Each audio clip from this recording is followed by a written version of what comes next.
Alors que nous sommes actuellement en pleine pandémie, une solution à l'apparence miraculeuse nous a redonné espoir, le vaccin à ARN messager. Mais comprenez-vous vraiment le fonctionnement de cette technologie au centre de tous les débats? Madame Soldani répond à toutes nos questions, et c'est tout de suite dans 5 minutes JDL. Bonjour.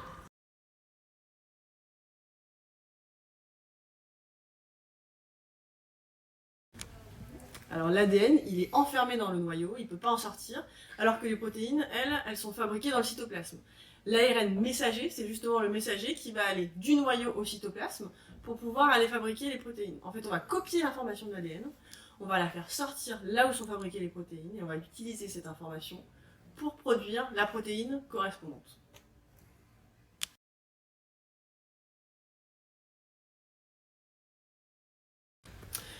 Pour comprendre ce qu'est un vaccin à ARN messager, il faut déjà rappeler ce que c'est qu'un vaccin tout court.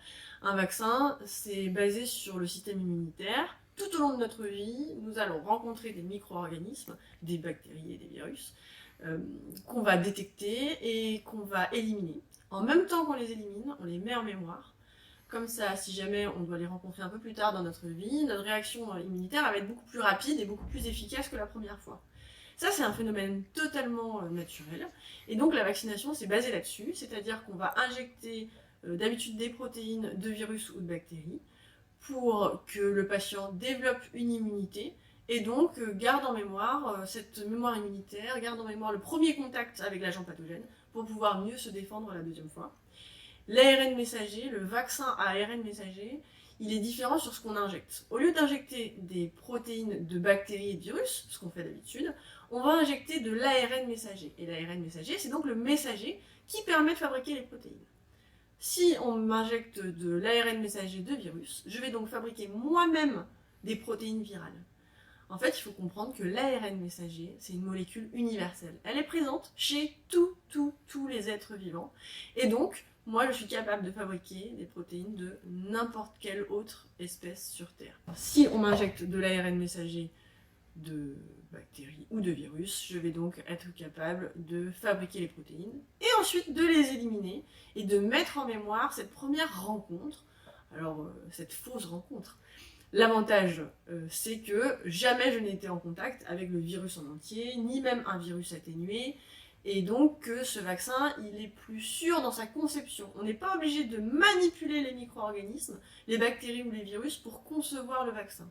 Alors que d'habitude, on est souvent obligé d'utiliser des micro-organismes qui sont atténués pour injecter dans le vaccin.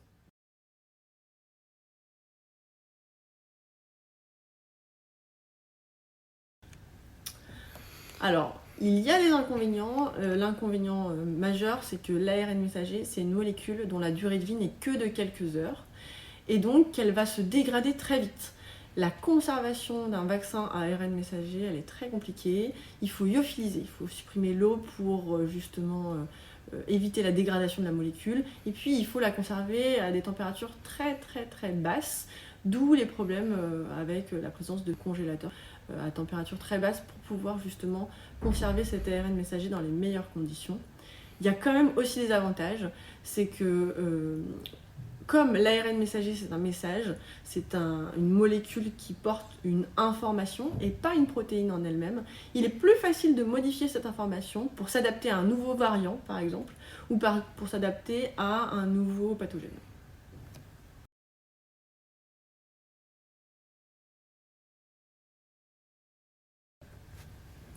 Alors il y a des perspectives d'avenir pour l'utilisation des ARN messagers, en particulier dans le traitement des cancers, puisqu'on s'est rendu compte qu'en injectant de l'ARN messager au niveau des tumeurs par exemple, on va pouvoir forcer l'organisme à fabriquer des petites molécules qui sont des cytokines, qui servent dans notre système immunitaire et qui vont détruire toutes les cellules anormales, et donc réduire les tumeurs.